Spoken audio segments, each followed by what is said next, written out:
Hello students, आप सभी का मेरे YouTube channel maths by Jitendra Kumar में स्वागत है। हम चैप्टर फर्स्ट पढ़ रहे थे complex numbers and their geometrical representation, और इसमें हमने अभी तक एग्जाम्पल किए थे। ठीक है, तो एग्जाम्पल तो ज़्यादातर मैंने कंप्लीट ही करा दिए। चलिए अब हम इसकी एक्सरसाइज स्टार्ट करेंगे। एक्सरसाइज नंबर चलिए फर्स्ट देखिए, एक्सरसाइज नंबर फर्स्ट देखिए सभी। एक्सरसाइज नंबर फर्स्ट में पहला क्वेश्चन देखिए क्या दिया। बड़ा आसान ही क्वेश्चन दिया है पहला क्वेश्चन। तो एक्सरसाइज फर्स्ट का पहला क्वेश्चन देखिए क्या दिया।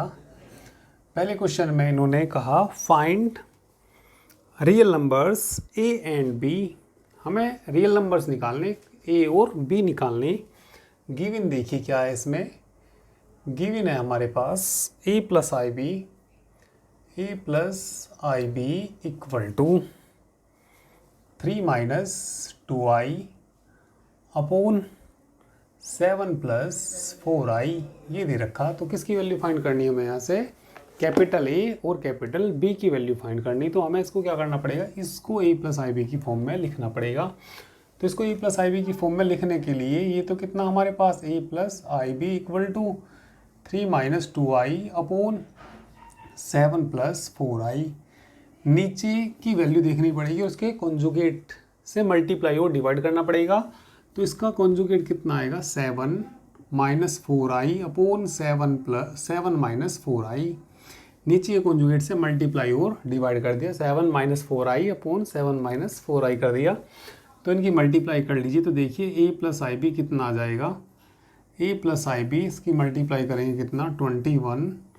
आगे बोलिए इसकी इसमें करेंगे 12i, इसकी इसमें करेंगे माइनस के 14i। ठीक है, लास्ट में करेंगे प्लस के कितना हो जाएगा? 8i square. आई स्क्वायर की वैल्यू -1, तो यहाँ पे माइनस के 8 आ जाएगा। नीचे बताइए कितना आ जाएगा? 7 का स्क्वायर 49 आ जाएगा, और प्लस के कितना आ जाएगा? ये 16 आ जाएगा। तो हमें किसकी वैल्यू फाइंड करनी है यहाँ से? ए और बी की वैल्यू फाइंड करनी। तो ये तो क्वेश्चन बड़ा आसान ही क्वेश्चन दे दिया पहला क्वेश्चन तो। ठीक है, 21 में से 8 घटा दीजिए तो कितने बच जाएंगे? 13 बच जाएंगे ना। इनको जोड़ दीजिए, माइनस के कितना? 26i अपॉन इनको जोड़ दीजिए 65। ये ए प्लस आई बी है तो उसको भी ए प्लस आई बी की फॉर्म में लिखिए। तो इसको ए प्लस आई बी की फॉर्म में लिखने के लिए इसके अपोन में 13 के अपोन में अलग कर लीजिए। तो ये आ जाएगा यहाँ से A plus I B equal to कितना आ जाएगा? बोलिए 13 अपोन 65 आ जाएगा, माइनस आई इंटू 26 अपोन 65। 13 से कट जाएगा ये। ठीक है, 13 से कट जाएगा। ठीक है, और ये भी 13 से कट जाएगा 2 बार, और ये कितनी? 5 बार। तो ये बताइए ए प्लस आई बी की वैल्यू कितनी आ जाएगी यहाँ से? ए प्लस आई बी की वैल्यू देखिए कितनी आ जाएगी? 1/5 माइनस आई इंटू 2/5, या लिख लो इसको A plus I B equal to 1/5 plus I into minus के 2/5, equating real and imaginary part. ठीक है, वास्तविक और काल्पनिक भागों की तुलना करने पर तो हमें किसकी वैल्यू मिल जाएगी यहाँ से? ए और बी की वैल्यू मिल जाएगी, equating real and imaginary parts. चलिए वास्तविक और काल्पनिक भागों की तुलना कर दीजिए और बताइए ए बराबर कितना आ जाएगा? 1/5, और बी इक्वल टू कितना आ जाएगा? माइनस के 2/5। तो ये हमने ए और बी की वैल्यू निकाल दी। तो क्वेश्चन बड़ा आसानी क्वेश्चन था ये तो। ठीक है, चलिए सभी इसको नोट करेंगे। इसके बाद सेकंड क्वेश्चन भी ऐसा ही है, ए और बी की वैल्यू फाइंड करनी। तो दूसरा क्वेश्चन तो खुद करना। चलिए इसके बाद में थर्ड क्वेश्चन कराऊंगा, सभी इसको नोट कर लीजिए क्वेश्चन नंबर फर्स्ट को। इसके बाद थर्ड क्वेश्चन करेंगे।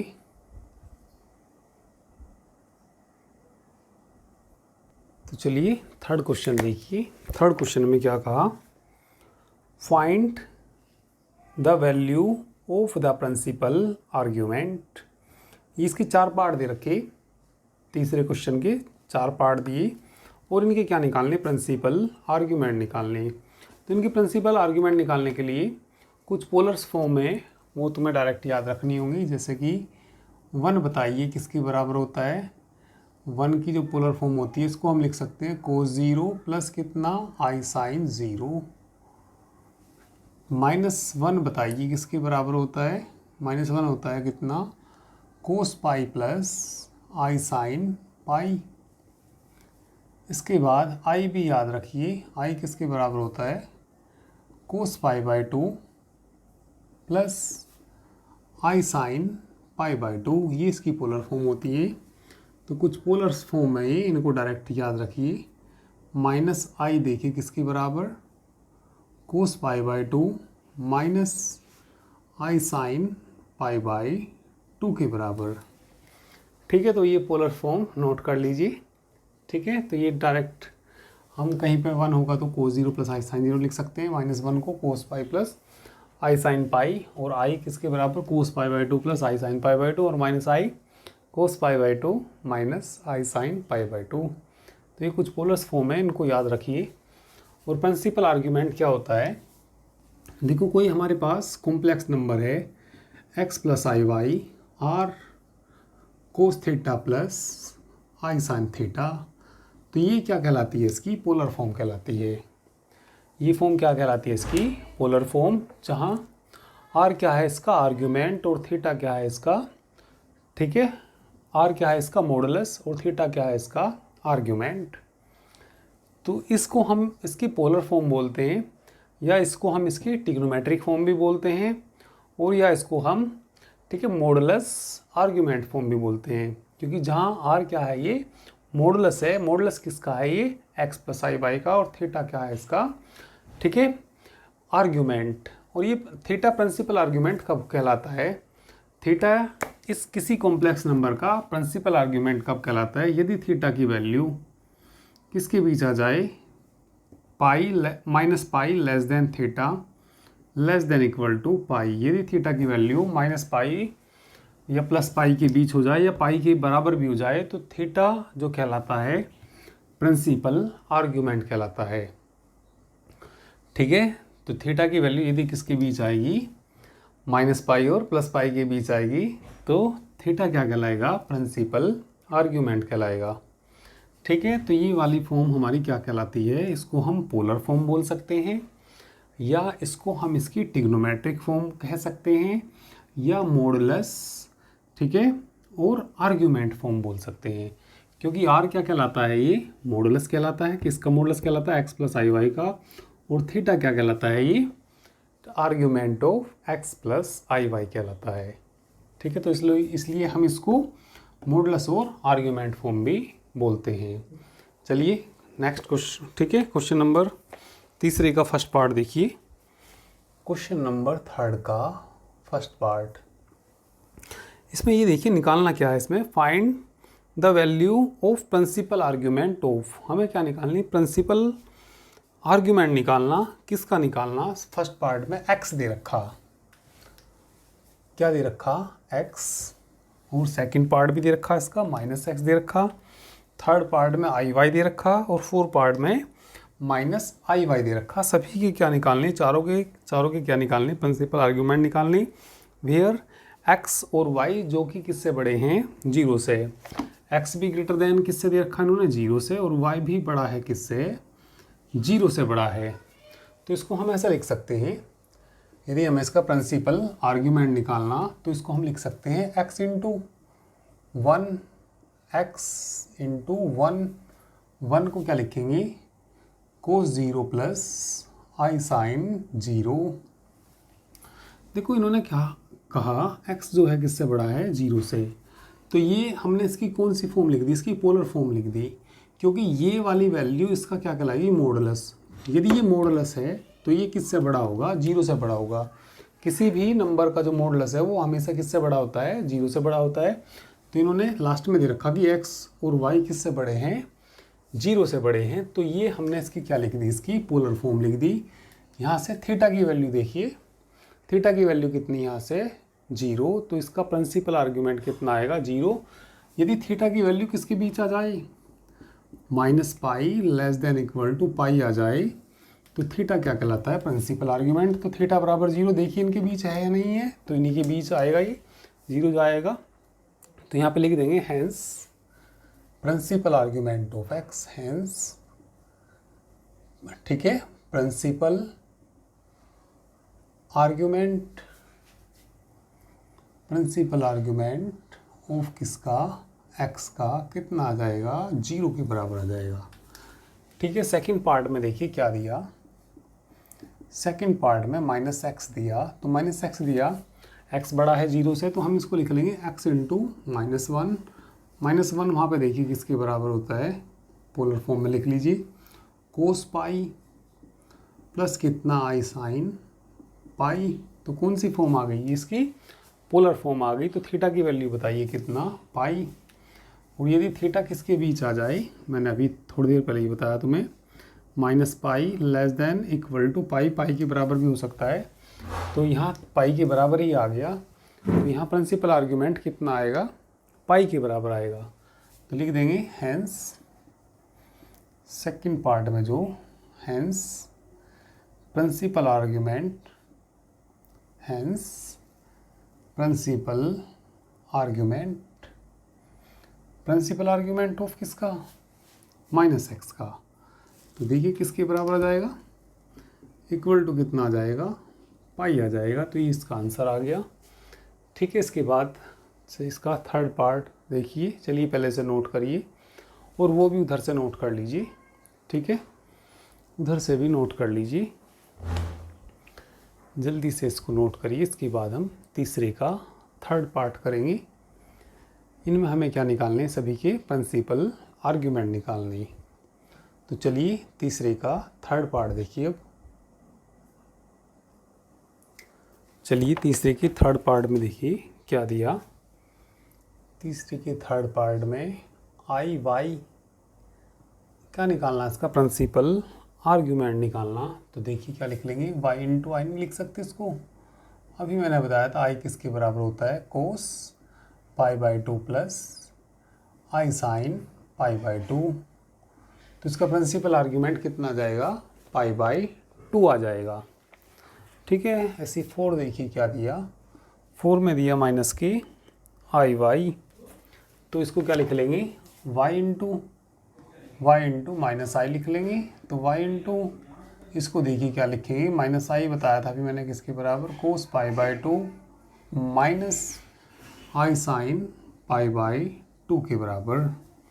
तो कितना यहाँ पे? y, इसको हम इस तरीके से भी लिख सकते हैं, कोस -π/2 प्लस आई साइन कितना? -k π/2। ठीक है, तो ये तो इसका मॉडुलस कहलाएगा। और उन्होंने पहले ही लिख रखा, उसको बाद में लिख रखा, x और y किससे बड़े होंगे? 0 से बड़े होंगे। तो 0 से बड़े होंगे तो ये इसके मॉडुलस होगा, इसका ये मॉडुलस होगा। और ये क्या होगा? आर्ग्यूमेंट। और ये आर्ग्यूमेंट किसके बीच है? -पाई और +पाई के बीच है। तो ये इसका क्या कहलाएगा? प्रिंसिपल आर्ग्यूमेंट कहलाएगा। किसका प्रिंसिपल आर्ग्यूमेंट? हैंस। ठीक है, hence principal argument, hence principal argument of किसका? -i/y का। बताइए किसके बराबर आया? -k π/2 के बराबर आया। और वहाँ पे लिख देना हैंस द प्रिंसिपल आर्ग्यूमेंट, इसका कितना आया? +k π/2 आया।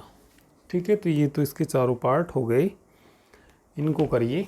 इसके बाद हम क्वेश्चन नंबर 4 करेंगे। चलिए इसको सभी नोट कर लीजिए और उसके बाद क्वेश्चन नंबर चलिए 4 देखिए।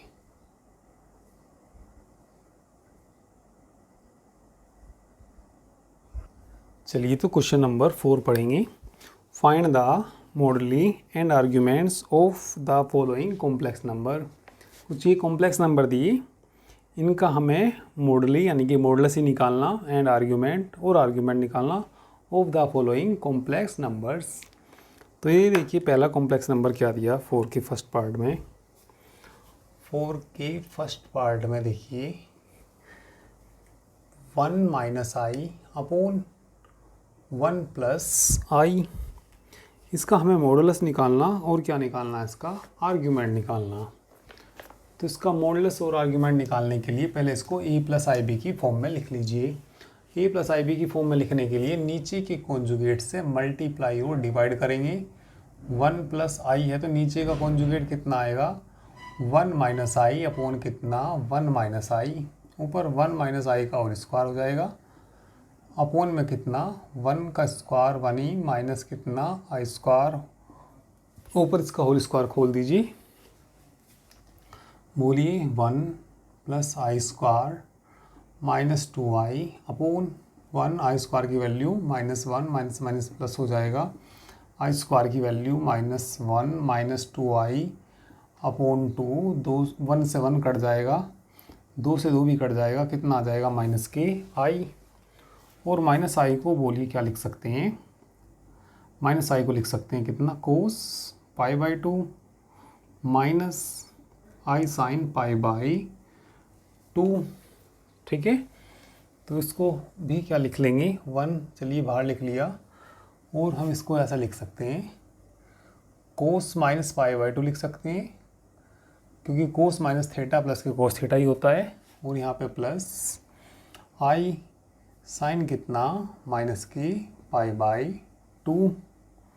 तो मॉडुलस बताइए किसका, इस नंबर का, hence modulus, hence modulus of किसका, 1 माइनस आई बटे 1 प्लस आई, ये मॉडुलस होता है और ये इसका आर्ग्यूमेंट होता है। तो मॉडुलस कितना आ गया इसका, 1 आ गया, एंड आर्ग्यूमेंट ऑफ किसका, बोलिए 1 माइनस आई बटे 1 प्लस आई का किसके बराबर आ गया, यहाँ से माइनस की पाई बाई 2। तो मॉडुली या मॉडुलस एक ही बात है, तो इसका मॉडुलस में निकल गया इस नंबर का 1 आ गया, और इसका आर्ग्यूमेंट कितना आ गया, माइनस की पाई बाई 2। ठीक है, चलिए इसको भी नोट करिए जल्दी,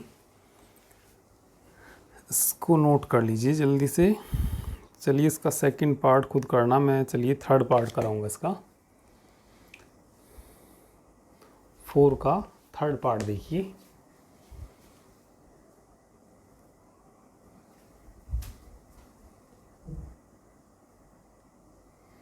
ठीक है, 4 का सेकंड तो आसानी ऐसे ही हो जाएगा, ये a प्लस आई बी की फॉर्म में लिख के। चलिए मैं इसमें तुम्हें 4 का थर्ड पार्ट कराऊंगा। तो 4 का थर्ड पार्ट देखिए क्या दिया, 3 माइनस आई अपॉन 2 प्लस आई प्लस 3 प्लस आई अपॉन 2 माइनस आई। ठीक है, तो इसमें एलसीएम ले लीजिए कितना, इसमें एलसीएम ले लीजिए कितना, 2 प्लस आई और 2 माइनस आई, हमने एलसीएम ले लिया, तो ऊपर बताइए क्या बचेगा, 3 minus I into 2 minus I plus 3 plus I into 2 plus आई हो जाएगा। तो पहले इसको हम a प्लस आई बी की फॉर्म में लिखेंगे। तो a प्लस आई बी की फॉर्म में लिखने के लिए इनकी मल्टीप्लाई कर लीजिए।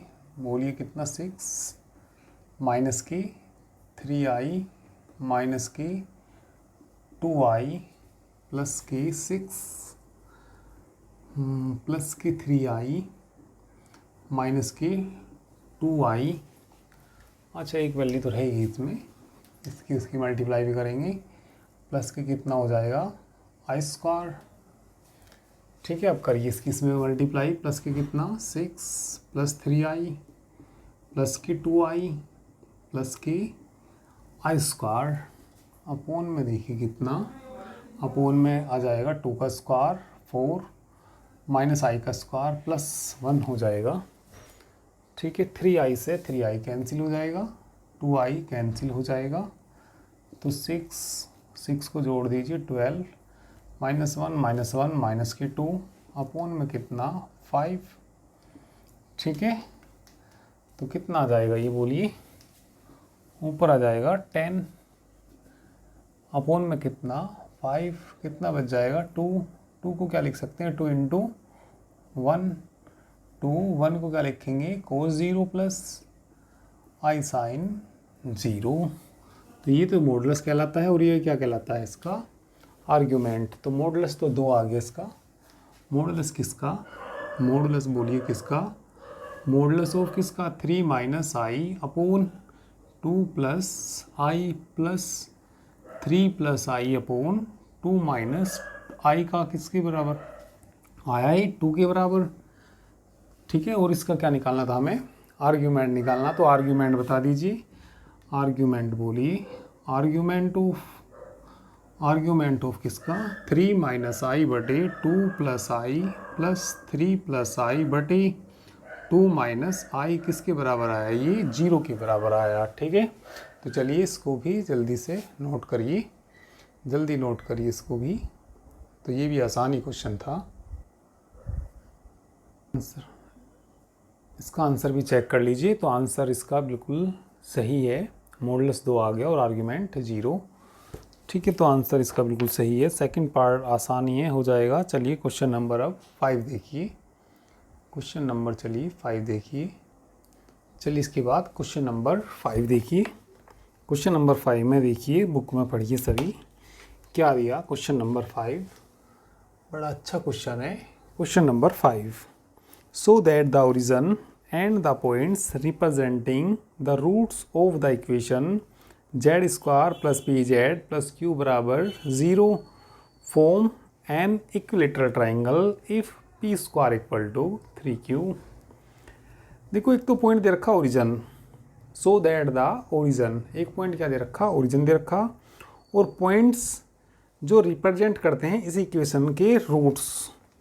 एक इक्वेशन दे रखी इन्होंने, the given equation, the given equation, given equation क्या दे रखी इन्होंने, Z square plus P Z plus Q बराबर 0।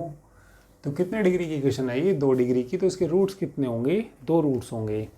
तो उन्होंने कहा एक तो ओरिजिन, ठीक है, और इसके जो 2 रूट्स हैं वो क्या बनाते हैं, इक्विलेटरल ट्राइंगल बनाते हैं। तो तुमने पढ़ा होगा इक्विलेटरल की मैंने कंडीशन बताई थी तुम्हें। यदि 3 पॉइंट Z1, Z2 और Z3, यदि 3 पॉइंट क्या बनाते हो, इक्विलेटरल ट्राइंगल बनाते हो, समबाहु त्रिभुज बनाते हो।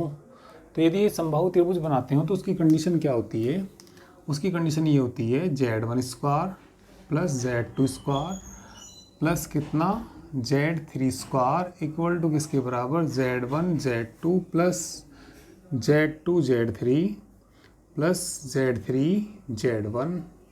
यदि 3 पॉइंट क्या बनाते हैं, इक्विलेटरल ट्राइंगल बनाते हैं, समबाहु त्रिभुज बनाते हैं। भाई मान लिया ये 3 पॉइंट किसके शीर्ष हैं, समबाहु त्रिभुज के शीर्ष हैं। इस तरीके से समबाहु त्रिभुज बनेगा, ये Z1 Z2 और ये क्या Z3। यदि ये 3 पॉइंट, ठीक है, क्या बनाते हैं, इक्विलेटरल ट्राइंगल बनाते हैं, तो इसकी कंडीशन याद रखिए क्या होता है, Z1 square plus Z2 square plus Z3 square equal to Z1 Z2 plus Z2 Z3 और प्लस Z3 इंटू Z1। तो इसमें क्वेश्चन में ये कहा एक तो ओरिजिन Z1 हम मान लेंगे ओरिजिन, और 2 इसके रूट्स, इसके रूट्स मान लेंगे Z2 और Z3। तीनों पॉइंट्स क्या बनाते हैं, एक इक्विलेटरल ट्रायंगल बनाते हैं। तो वो कंडीशन लगाने के बाद में हमें इसमें सिद्ध करके क्या दिखाना, पी स्क्वायर बराबर 3q सिद्ध करके दिखाना। तो बड़ा ही अच्छा क्वेश्चन है ये, ठीक है। तो इसमें इसके रूट्स मान लीजिए, रूट्स क्या क्या मान लीजिए, इक्वेशन फर्स्ट की let Z2 Z3 be the roots हैं, ये मूल हैं ये ऑफ किसके, इक्वेशन फर्स्ट के। देन मूलों का योगफल यानी कि sum of the roots Z2 plus Z3 किसके बराबर आएगा, माइनस के P के बराबर आएगा, एंड Z2 इंटू Z3 बराबर किसके आएगा, ये Q के बराबर आएगा, ठीक है। और एक रूट क्या दे रखा है इन्होंने, ओरिजिन, ठीक है। लेट हमने Z1 बराबर क्या मान लिया, ओरिजिन मान लिया। अब तीनों पॉइंट हैं, क्या बनाते हैं ये, इक्विलेटरल ट्रायंगल बनाते हैं। तो इसकी कंडीशन लगा देंगे, ठीक है। तो बुक में देखिए क्या दिया, बुक में देखिए क्या दिया, तो लिख देंगे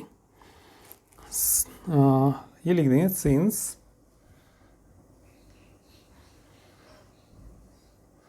Z1 बराबर कितना 0, Z1 बराबर 0 कितना, Z1 बराबर 0 एंड द पॉइंट्स, ठीक है, एंड द पॉइंट्स रिप्रेजेंटिंग, ठीक है, रिप्रेजेंटिंग,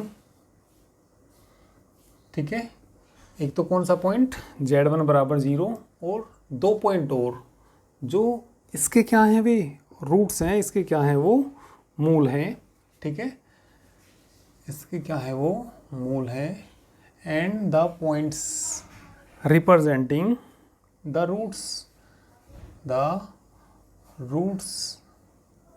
किसके रूट्स हैं वो of equation first, that is क्या क्या Z2 and Z3 form an equilateral triangle, किस फॉर्म में है वो, क्या बनाते हैं, यानी कि इक्विलेटरल ट्राइंगल बनाते हैं, फॉर्म एन इक्विलेटरल क्या बनाते हैं, ट्राइंगल बनाते हैं, इक्विलेटरल ट्राइंगल, यानी कि कैसा त्रिभुज बनाते हैं वो, समबाहु त्रिभुज बनाते हैं।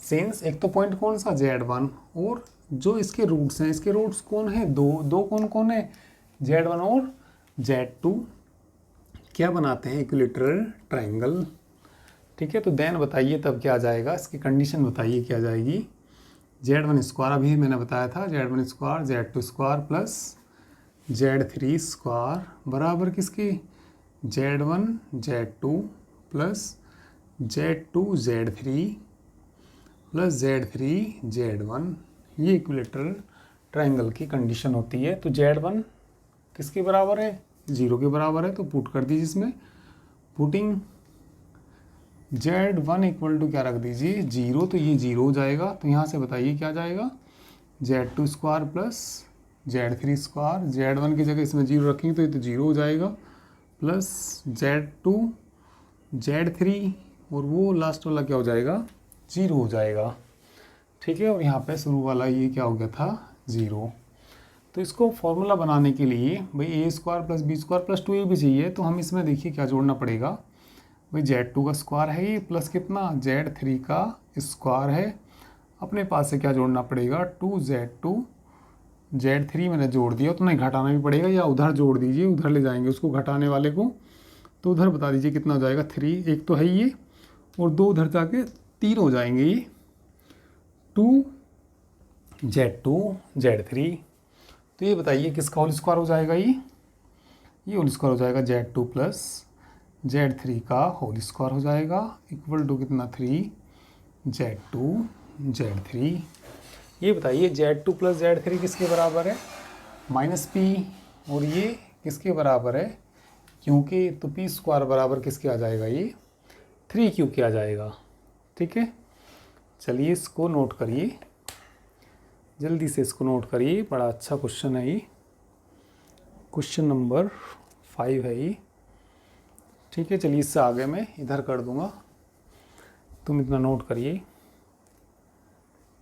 चलिए कर लिया होगा तो मैं मिटा के इसको इधर करूँगा। चलिए तो देखिए इसकी वैल्यू हाँ कितनी है, -P का स्क्वायर आ जाएगा इक्वल टू 3Q, तो P स्क्वायर बराबर कितना आ जाएगा, P स्क्वायर बराबर किसके आ जाएगा 3Q के बराबर आ जाएगा, यही सिद्ध करना था, हेंस प्रूफ, ठीक है। तो चलिए सभी इसको नोट करिए, ठीक है, सभी इसको नोट करिए।